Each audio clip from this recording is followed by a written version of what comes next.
G'day, welcome to Cross Life Alpha. I've got my lovely Elsie with us tonight as well. My name's Matt Hunt, and it's great you can join with us tonight as we do our second episode of the Alpha films. Now, Elsie, tell us a little bit about yourself. What do you do with yourself? So I work for the church, and I'm also a mum to two children, boy and a girl. A boy and a girl, what age are they? So they're 18 and 12. So you're in the midst of teenage mother. No, I'm not saying you're a teenage mother. I'm saying you're raising teenagers, which is always, man, you must have so much energy in your life, I know, to try and do all that. Now, because Alpha is not just about learning and talking and being together, but about our food, this is my coffee cup from last week. Actually, it's not last week. Last week was the Sydney Swans, and they lost on Saturday night, so I'm putting that away. This is my R2-D2 cup in honour of my three boys, Stephen, James and Ben, that are avid Star Wars fans. Tell us about your cup, Elsie, that we hope everyone's got a coffee cup as they're watching Alpha tonight. Tell us about yours. So this is my coffee cup, and I like it purely because it's big enough to carry all the coffee I need. So do you take that to work and drink big cups of coffee at work, or is it a stay-at-home cup? It's a stay-at-home cup. I work from home on Fridays, so I get to have it. It's well used on Friday. There we go. So, Elsie, tell us a little bit about your story. You're someone that's been following Jesus for a while. What sort of difference did that make to your life to follow Jesus? Following Jesus just helped me figure out who I was in him first and foremost, and helped me to connect with others, knowing who I was as a child of God, and also accepting and empathizing with other people as children of God as well. So is there a sense in which knowing Jesus gave you a sense of increased self-worth or value? Would that be? Absolutely. I couldn't connect with others because I didn't think I had anything of value to even say. I'd run away from connections, and just having my deeper connection of Jesus helps me to connect with others. It makes a big difference, doesn't it? Alpha tonight is all about who is Jesus, and we'll see that later in the film. But this whole Alpha experience is about exploring this in a safe, in a non-judgmental. Everyone walks in different steps towards anything, but particularly Jesus Christ and this whole Christian stuff. And it's a great opportunity to do that. It goes for a number of weeks. In fact, if you've got any questions that you want to ask us, we've got an email address, alpha@crosslife.org.au. And what we do have coming up on the 19th of June, as you've been watching it on our broadcast, we're going to invite everyone to come together for a day on the 19th of June where we meet together face-to-face, do a few films there too, and just get to know one another a little. So just plug that away in the back of your mind that as you're sitting and watching, maybe you might want to join us on the 19th of June. We'll give you more details of that as we go ahead. But we've heard a bit of Elsie's story. We now want to show you another story from Jorg and his daughter Dory and how they found Alpha and how it introduced them to Jesus.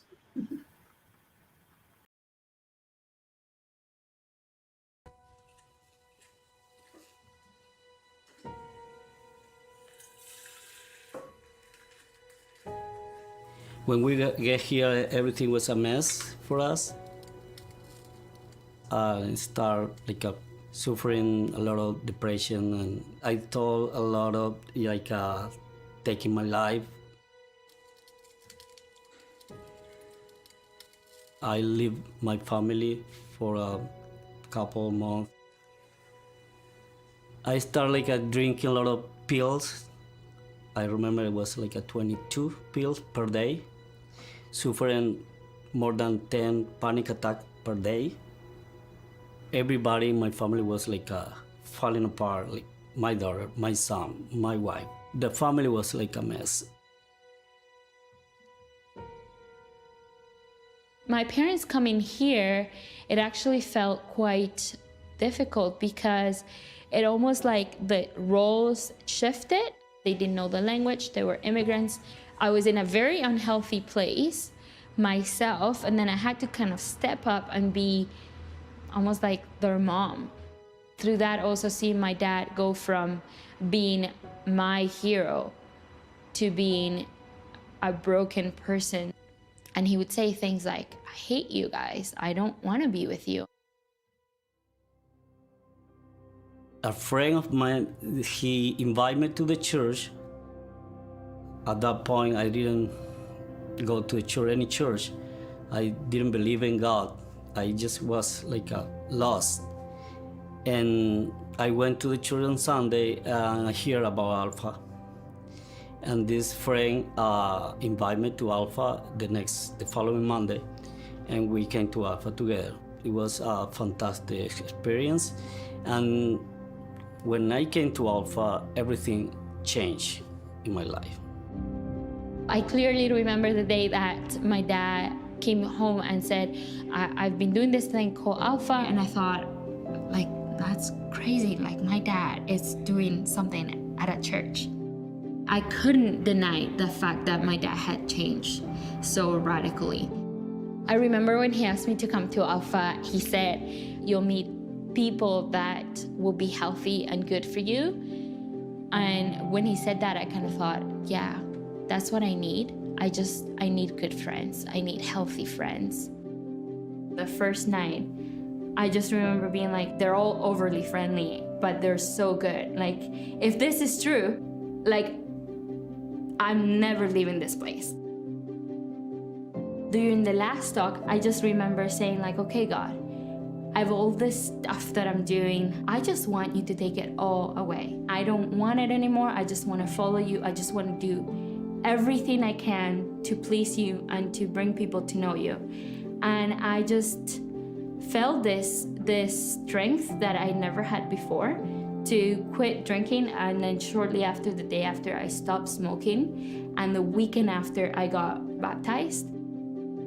I knew that feeling, and I was so happy because she got it. She got the idea. She was extremely happy. It's the happiness that you're never gonna see before.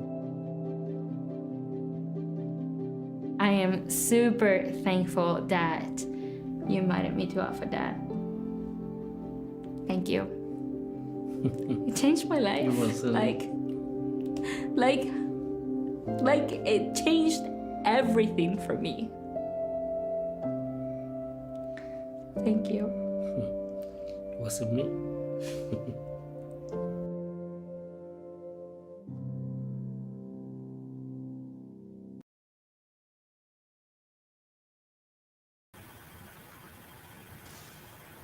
Over 29 million people have watched Alpha across the world. You're among an increasing number of people, and lives have been transformed by it. Elsie, what was one thing that came out of that testimony that touched you?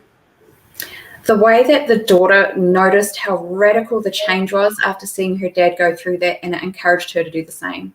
Yeah. Massive. Jesus isn't merely a figure of history, is he? He's actually a personal friend, you could say, in that sense. Yeah. We'll hear a little bit about more of that, and reflect a little bit in that story. And you've heard that from Elsie as well. Maybe there's a more, even a deeper question we can sometimes ask that we don't like to ask, and we laugh at it a bit, but it's actually quite genuine in terms of how it reflects where we're up to. And that's this question: what makes you happy? I mean, we all want to get a happy life, and that can be said very facetiously and shallowly, but it can also have some meaning. So Elsie, what makes you happy? Right now, what makes me happy is just knowing that I'm not in control, and it's not me. It's not all about me. Now, that's really interesting, because most people would say it's when I'm in control that I feel a bit happy because I know what's going to happen and I'm across it. When I'm not in control, it's like, that doesn't make me happy. Tell us why that's your answer. Well, I did used to be a big control freak. I needed to know who, what, when, how, and why. And just knowing that I'm not doing this journey alone. Jesus is with me every step of the way, and he's carried me a lot of the way. And that's just been a huge impact on my life. So it's not all up to Elsie anymore. No. I've got to say, this is a really strange answer in some respects too, and it's quite genuine. I'm on a bit of a trying to lose some weight, have for 40 years, but I'm starting to get somewhere. I'm wearing size smaller pants and all this sort of stuff. And one of the things, you've got to change your diet. I know that. And one of my big weaknesses, and I've often said this at the church, is about the whole strawberry milkshake thing. But I am really, really happy that I'm beginning to not crave after strawberry milkshakes. Like I go to a store and I'm not looking for the milkshake menu anymore, and I kind of like that. I'm happy about that. So I wonder what makes you happy. Why don't you turn to the person that you are meeting with as you watch Alpha. And as we play this next clip, talk together about, what is it that makes you happy? Forever, Lord of the ages, God before time, we are a vapor, you are eternal, love everlasting, reigning on high. Holy, holy, Lord God Almighty, worthy is the Lamb who was slain. Highest praises, honor and glory be unto your name. Be unto your name. We are the broken, you are the healer, Jesus Redeemer, mighty to save. You are the love song we'll sing forever, bowing before you, blessing your name. Holy, holy, Lord God Almighty, worthy is the Lamb who was slain. Highest praises, honor and glory be unto your name. Be unto your name. Holy, holy, Lord God Almighty, worthy is the Lamb who was slain. Highest praises, honor and glory be unto your name. Be unto your name. Holy, holy, Lord God. Holy, holy, Lord God Almighty, worthy is the Lamb who was slain. Highest praises, honor and glory be unto your name. Be unto your name. Be unto your name. Be unto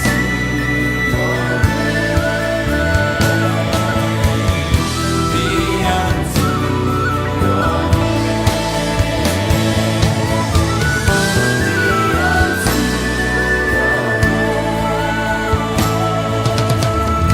Be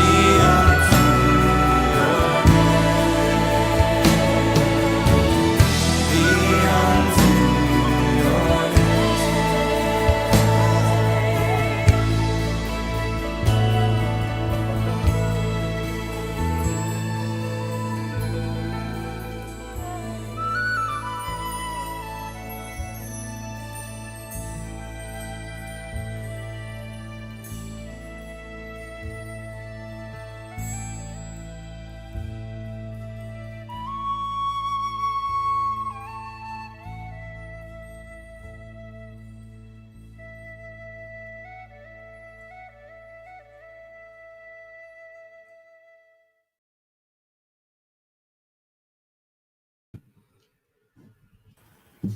There is something about our yearning to live well and our struggles when disaster hits, whatever it might be. And there's something of the person of Jesus that promises to give us life, as we say, across life, to struggle well with life. And as we go to this next film, which talks about who is Jesus, I hope you get a bit of a glimpse of this, and I hope you've got the opportunity of discussing this with the person that you're sitting with. as we watch this next Alpha film about who is Jesus.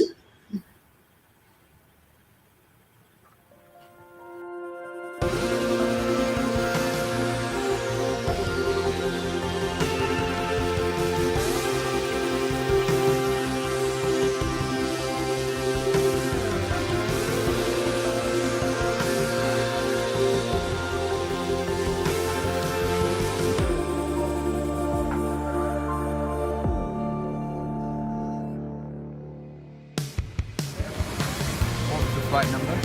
Quicker. We made it! Yeah! Thank you. And of course, you know that you'll be. Yes.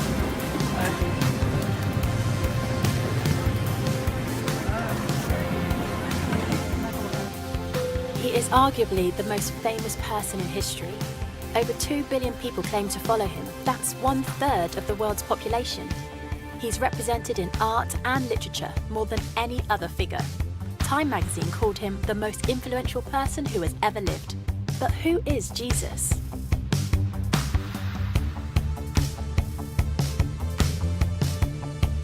Who is Jesus? I believe he was a person. He's the Son of God. I don't believe Jesus ever really existed. Son of God. If I have to answer that question, I would say God. He plays on the wing for Chelsea. If you read the Bible, I don't think I believe in all of that. Everything. He can be any, but for me, he's everything. Who is Jesus? To be honest with you, I don't know. I'm not super religious or anything, so I mean, I guess he's a savior or something. Personally, I think that Jesus was probably a really cool dude who lived a long time ago and gave great advice to people, and it snowballed from there. For much of my life, I wasn't a Christian. I come from a family of trial lawyers, barristers. My father was a barrister, my mother was a barrister, my sister is a barrister, my son qualified as a barrister, my daughter qualified as a barrister, both my grandfathers on both sides were barristers, my uncle was a barrister. If we'd had a cat, it would definitely have been a barrister. My father was a Jew, a secular Jew. He'd escaped the Holocaust. Many of his family had died in the Holocaust. My mother was not a churchgoer. My father described himself as an agnostic, and I came to the conclusion that I was an atheist as a teenager, and I was quite an argumentative atheist. Not that I was out to convert people to atheism, but if anyone tried to convert me to Christianity, then I had a lot to say on the subject. And I was quite suspicious of Christians. I'd come across one or two of them in my gap year, and they had these smiles, which I found deeply suspicious. And in my first year at university, I had a room next door to my great friend, Nicky Lee. And I warned him against these Christians. I said, don't let them into your room, whatever you do. But it was too late. He'd met some, and one time he and his then girlfriend, now his wife, Scylla, came back and they said that they had become Christians. I was horrified. I mean, they were such lovely people. I thought, how can I help them? I really didn't know anything about it, so I thought, I better investigate. So I managed to find this old Bible. And that night I started reading it. I started beginning of the New Testament. I read Matthew's Gospel, Mark, Luke. I got about halfway through John's Gospel, about 3 in the morning. I fell asleep. Following day, I carried on reading. All that day, all the next day, all the day afterwards. I was a student, so I didn't have any work to do. And when I got to the end of the New Testament, I came to the conclusion, it's true. You can't prove Christianity mathematically. You can't prove it scientifically. Science is obviously very important, but science answers a different set of questions. Science answers the questions, when and how did this world come into being? But it can't answer the question, who and why. Supposing I had a cake here, which I've made, and I give it to a scientist, the scientist will be able to answer the question, how it was made. They may be able to tell you when it was made, but only I can tell you who made it and why I made it. Only the creator of the cake can do that. Only I can tell you, I made that cake. And I can tell you why I made that cake. And it's the same with this universe. Only the Creator can reveal who made this world and why he made it. And the claim of Christianity is that he has done that. The Creator has revealed himself. And he's revealed himself in the person of Jesus. And the evidence is not scientific evidence. That's not the only kind of evidence, but historical evidence. When I was a barrister, that's what we relied on. We relied on historical evidence that we presented to a jury. It was things that had happened in the past. They weren't there. Every time a jury brings back a verdict, it's a step of faith based on evidence. And I myself could not be a Christian if I didn't believe that there was evidence. I couldn't just take a blind leap of faith. For me, faith in Jesus is a step of faith based on good historical evidence. Why start with Jesus, you might say? I didn't even believe there was a God, but I came to believe in God through Jesus, because the resurrection of Jesus strongly suggests that this world has a creator, and that creator is to be seen in terms of, through the lens of, Jesus. Jesus of Nazareth is believed to have walked these streets around 2,000 years ago. But is there any evidence that he even existed? Well, there's actually quite a lot of evidence. No serious historian would deny that Jesus existed. The Roman historians Tacitus and Suetonius wrote about Jesus, as did the first century Jewish historian Josephus. And then he goes on to describe his crucifixion and alleged resurrection. So there's evidence outside of the New Testament for the existence of Jesus, but most of the evidence comes from within inside the New Testament. And sometimes people say, well, the New Testament was written such a long time ago. How do we know what was written down hasn't been changed over the years? Well, the answer is that we do know, because of a science called textual criticism. Textual criticism examines the number of copies of early texts that we have available to us today, and it looks at the time gap between the original document and the earliest copy that we have. And basically, the more manuscripts we have and the earlier they are, the less doubt there's going to be about the original. So let's compare the Bible to other texts in ancient history, ones that are widely used in schools and universities. Let's look at the Greek historians Herodotus and Thucydides. They both wrote in the 5th century BC. But the earliest copy of their writings that we have dates from AD 900, and that makes a 1300-year time lapse. And even then, we only have 8 copies of these manuscripts in the first place. Or look at the Roman historian Tacitus. There's a 1000-year gap between his book being written and our first manuscript, and we only have 20 copies. Or another classic, Caesar's Gallic War, 950 years between the book being written and our first manuscript copy. And even then, we only have 9 or 10 copies of these manuscripts. Again, with Livy's famous History of Rome, a 900-year gap between the book being written and our first manuscript, and we only have 20 copies of this. But when it comes to the New Testament, well, it's very different. The New Testament was written between about 40 and 100 AD, and we have manuscript evidence going back as early as 130 AD, and full manuscripts by 350 AD. And we have more than 5,300 Greek manuscripts, 10,000 Latin translations, and 9,300 others. So, you know, we can be pretty confident in the accuracy, the authenticity, and the integrity of the New Testament scriptures that have been passed down to us today.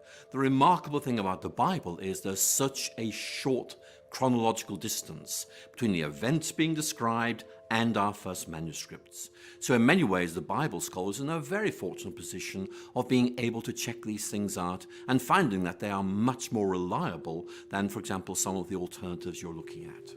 And as a scholar, I am more than happy to say I trust this, I take it very, very seriously, I rely on it. Professor F.J.A. Hort, one of the greatest scholars in the area of textual criticism, concluded that, in the variety and fullness of the evidence on which it rests, the text of the New Testament stands absolutely and unapproachably alone amongst ancient prose writings, and no secular historian would disagree with that conclusion. So we know from evidence outside and inside the New Testament that Jesus existed. But who was he? Well, we know that he was fully human. He had a human body. He ate, he drank, he sweated, he got tired, he suffered pain. And he had human emotions, love, joy, sadness, and human experiences. He had the experience of growing up in a family, of education, of having a job, of being tempted. And he experienced bereavement and suffering and torture and even death. Many today would say, okay, he was a human being, but only a human being. Maybe he was a great religious teacher, but no more than that. Others would say he was much more than that. Bono, the lead singer of the band U2, has said, I don't think you're let off easily by saying he was a great thinker or philosopher, because actually he went around saying he was the Messiah. That's why he was crucified. He was crucified because he said he was the Son of God. So he either, in my view, was the Son of God or he was nuts. And I find it hard to accept that all the millions and millions of lives, half the earth, for nearly 2,000 years, have felt their lives touched and inspired by some nutter. I don't believe it. He went on to say, I believe that Jesus was the Son of God. What evidence is there to suggest that Jesus was more than just a great religious teacher? There are two parts to this argument. The first is, what did Jesus think about himself? Because if Jesus didn't think he was God, that's the end of the argument. But if he did, the second part of the argument is, was he right? So, what did Jesus say about himself? First piece of evidence is the fact that his teaching was centered on himself. Most great religious teachers point away from themselves. They say, don't look at me, look at God. Jesus, who personified humility in pointing people to God, pointed to himself. He said, look at me, come to me. We've talked about this search for meaning and purpose, that feeling of like a spiritual hunger that other things don't quite satisfy. Jesus said, I am the bread of life. I'm the one who can satisfy that spiritual hunger. Addiction is a major problem in our society. Jesus said, if the Son, in other words, if he himself sets you free, you will be free indeed. Then there's all the stuff we carry around, worry, anxiety, guilt, fear. Jesus said, come to me, all you who are weary and burdened, and I will give you rest. He said, if you receive me, you receive God. If you welcome me, you welcome God. If you've seen me, you've seen God.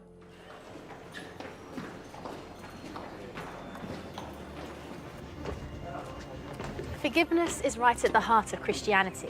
Jesus went up to people and said, your sins are forgiven. Now, if someone sins against you, then you can forgive them, but you can't just walk up to anyone and say your sins are forgiven. When Jesus said that, the lawyers said, who can forgive sins but God alone? But Jesus claimed to be able to do that. In fact, Jesus said that he came to give his life so that people could be forgiven. One of the most direct claims Jesus made is recorded in John's Gospel, chapter 10, verse 30. Jesus said, I and the Father are one. Now, making a claim like this was seen by the religious leaders to be blasphemy. It's tantamount to a claim to be God, and it was punishable by death by stoning. People picked up stones to stone him. Then Jesus said to them, I've shown you many great miracles from the Father. For which of these do you stone me? We're not stoning you for any of these, they replied, but for blasphemy, because you, a mere human being, claim to be God. I think when you look at all the evidence, it's clear that Jesus did make that claim. It is an astonishing claim. And a claim like that needs to be tested. If you think about it, there are only three possibilities. It was not true, and Jesus knew perfectly well it wasn't true, in which case he was a fraud. Or it was not true, and he simply didn't realize it. He genuinely thought he was the Son of God, in which case he was deluded. I think we'd say he was insane. But logically, there's is only one other possibility. And that is, it's true. He was telling the truth. C.S. Lewis, Cambridge professor, best known as the author of the Chronicles of Narnia, he put it like this: a man who was merely a man and said the sort of things Jesus said would not be a great moral teacher. He'd either be insane or else he'd be the devil of hell.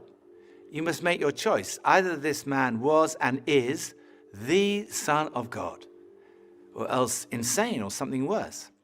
But let's not come up with any patronizing nonsense about his being a great human teacher. He hasn't left that open to us. He didn't intend to. So was Jesus right in what he said about himself? What evidence is there to support his claims? Well, the first piece of evidence is his teaching. Much of the New Testament records numerous occasions where crowds gather to hear Jesus teach. And on one occasion, on a mountain like this, more than 5,000 people gathered to listen to the teaching of Jesus. The Sermon on the Mount has been widely acknowledged amongst the greatest teaching of all time. Jesus' teaching has been the foundation of our entire civilization.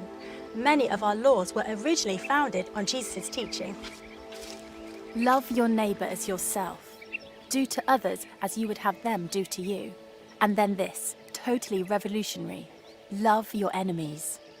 In fact, we've advanced in every field of science and technology, yet in 2,000 years, no one has ever improved on the moral teachings of Jesus. They are the greatest words ever spoken.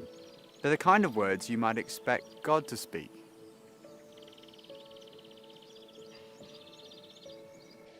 Another thing that marked Jesus' life was his love for the marginalized, feeding the hungry, healing the sick. His character has impressed millions who wouldn't call themselves Christians. Time magazine called him the most persistent symbol of purity, selflessness, and love in the history of Western humanity. He was a person in whom even his enemies could find no fault, and whose friends said that he was without sin. It's been said that our character is truly tested when we're under pressure or in pain. And when Jesus was being tortured, he said, "Father, forgive them, for they do not know what they're doing." Another piece of evidence is his fulfillment of Old Testament prophecy. No one else in history has had a whole collection of books written about them before they were born. Jesus fulfilled over 300 Old Testament prophecies, 29 of them in a single day. Of course, it could be suggested he was a kind of clever con man who set out deliberately to deceive people. He read all these prophecies and he thought, right, I'm going to go through and I'm going to fulfill them all in my life. The difficulty with that theory is that, first of all, the sheer number of them. And then the fact that, humanly speaking, he had no control over many of these things. There were prophecies about the exact manner of his death, about the place of his burial, even about the place of his birth. Clever con man would be going around and say, "Oh my goodness, I'm supposed to be born in Bethlehem. It's too late." Then the final piece of evidence, his conquest of death. The physical resurrection of Jesus is the cornerstone of Christianity.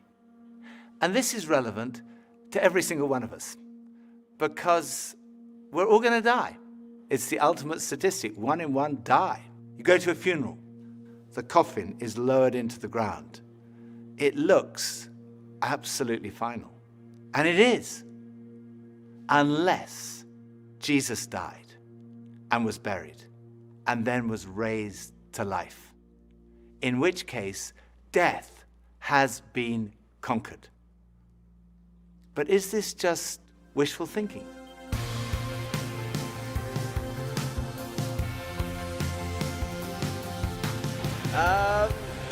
Rose from the dead. That's what I was taught. I don't know, I can't say yes or no. Yes, I do believe that Jesus rose from the dead. As a man of science, I think that's pretty impossible. I believe so. Yes I did. I definitely don't think that Jesus rose from the dead. Yeah, I don't think he did. No, Jesus did not come back from the dead. That's ridiculous. Well, it could be used as a metaphor, right? Could have been a drug trip. Yeah, of course he did. I do believe in that 100%. Just the relationship that I have with him is proof enough. I'm not sure. I haven't looked that up. I don't know. I don't know. There are 4 pieces of evidence for the resurrection. The first is his absence from the tomb. No one has ever satisfactorily explained how Jesus' body was absent from the tomb that first Easter day. People have come up with all kinds of explanations. For example, maybe the authorities stole the body. Well, in that case, why didn't they produce it when people started saying that he'd risen from the dead? Or perhaps the robbers stole the body. But when the disciples heard that Jesus had been seen, they ran to the tomb, and they found that the tomb was not empty. Inside the tomb were the grave clothes that Jesus had been wrapped in. The only valuable thing that a robber might have taken was still there. The grave clothes had collapsed like a caterpillar's cocoon when a butterfly has emerged. And the piece that had been around Jesus' head had been folded up and put in a different place. And when they saw that, they believed. The second was his presence with the disciples. Jesus was seen on more than 11 occasions, on one occasion by a group of around 500 people. People say, well, it could have been a hallucination. Well, hallucination does happen among highly strung, very nervous or highly imaginative people, or people who are sick or on drugs. But the disciples don't fit any of those categories. They were cynics like Thomas. There were tough fishermen, there were tax collectors, and tax collectors do not hallucinate. The third piece of evidence is the transformation that we see in the disciples. Here was a group of people who were disillusioned, despairing that their leader had died, and then suddenly they were transformed. They started saying, we've seen Jesus, he's really alive. And they went around telling everybody. Later on, practically all of them were killed, crucified, tortured, beheaded because of what they believed. And if they were deceiving people, all they had to do was say, no, it's not actually true.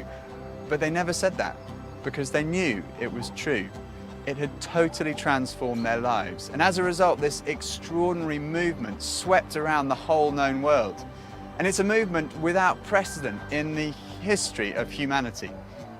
And fourth, it's still happening today. There are now over 2.3 billion Christians around the world, of every ethnicity, continent, nationality, economic, social, and intellectual background. They all speak of this encounter with the risen Jesus Christ.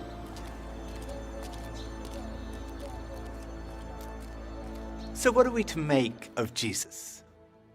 It seems to me clear that Jesus really did claim to be a man whose identity was God.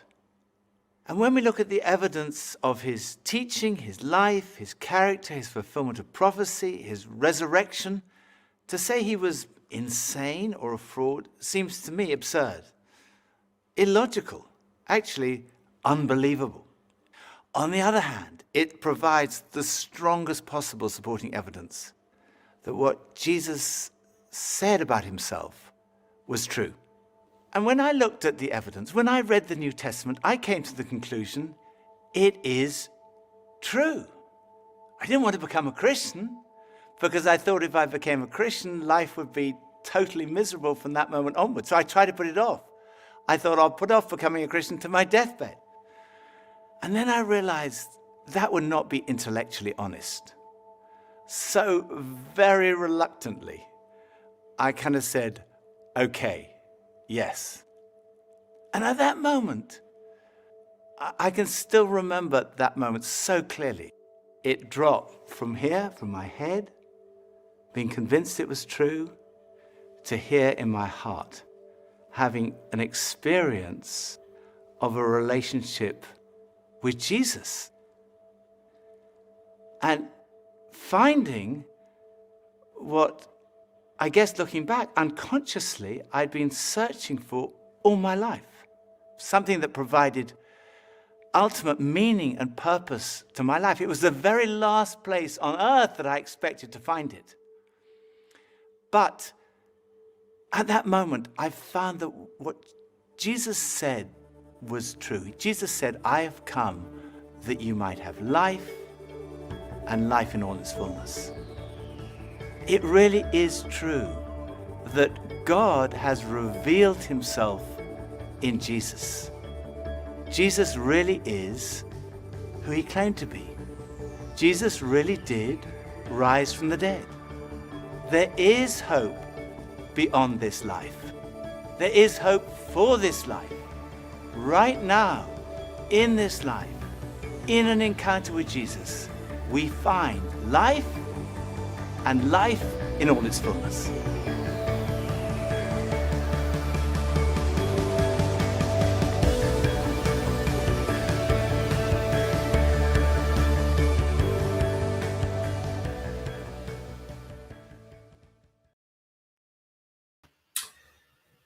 I've got to say, evidence is one of those really key things of what you can rely on and what you base your life on, I'm sure.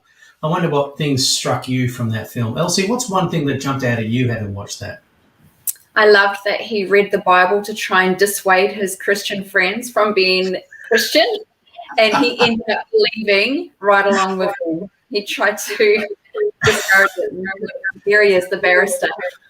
Yeah, I've got to say, Nicky Gumbel wasn't the first to do that. There are others who have done that. And you've got to do that, don't you? You've got to look at your opponent and check it out and say, what are they really trying to say? Yes. And that's a testimony of many people who have done it. Not everyone, but some who have. I wonder how that film touched you. What was it about what you saw there? And maybe you want to discuss that with the person that you're watching with right now as we play this next song and give you time to talk together what you've been looking at in this second film from the Alpha series. And then as you talk about that, what aspects of the evidence did you find convincing or not convincing? Maybe something you want to talk about. Turn the sound down if you want to during the song. It's just a bit of background music for you to have the opportunity of talking. We'll play it and then we'll come back in about 5 minutes.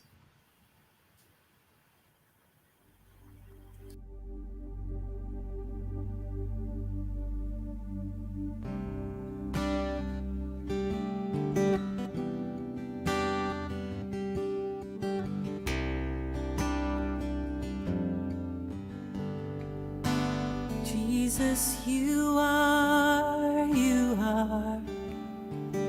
everything I'm not, and everything that I want to be. Jesus, you are the maker of my heart. Finish what you started in me. Jesus, you are everything I'm not, and everything that I want to be. Jesus, you are the maker of my heart. Finish what you started in me.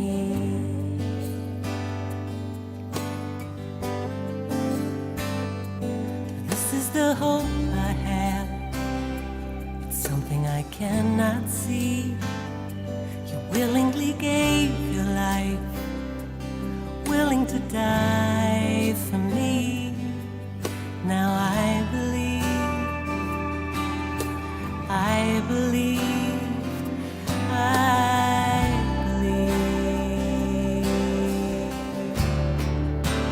Jesus, you are everything I'm not, everything that I want to be. Jesus, you are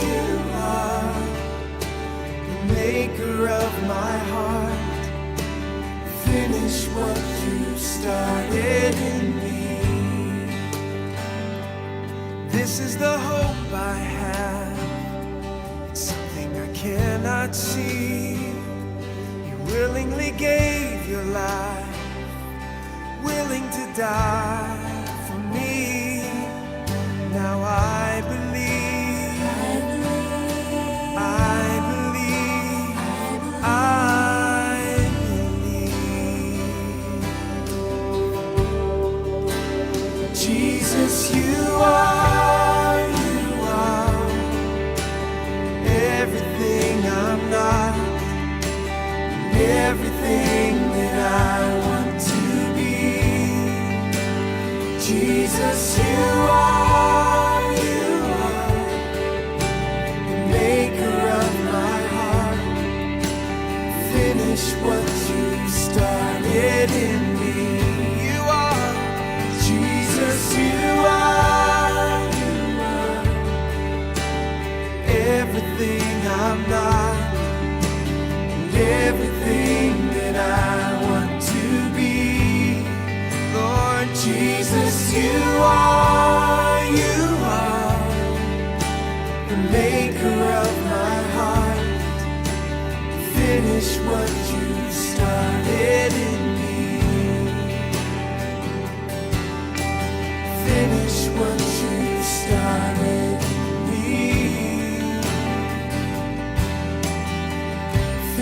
what you started.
Well, it's been great that you could join us here on Alpha Across Life tonight. Thank you for joining us. Elsie, thank you for being a part of us this evening as well. We hope your conversations will continue. There's one question there on the screen. There are others, no doubt, that we have about Jesus. He's a remarkable person of history. And we're going to come back next week on Thursday night and talk about why did he die? The death that was always intended but never deserved, as some people describe it. But please, continue to have your conversations. If you've got a friend who wants to see it, they can come and see it here at the YouTube channel at 10 o'clock on Sunday. Otherwise, we'll see you again next week. Remember, with your coffee cup, bring it along. God bless. See you later.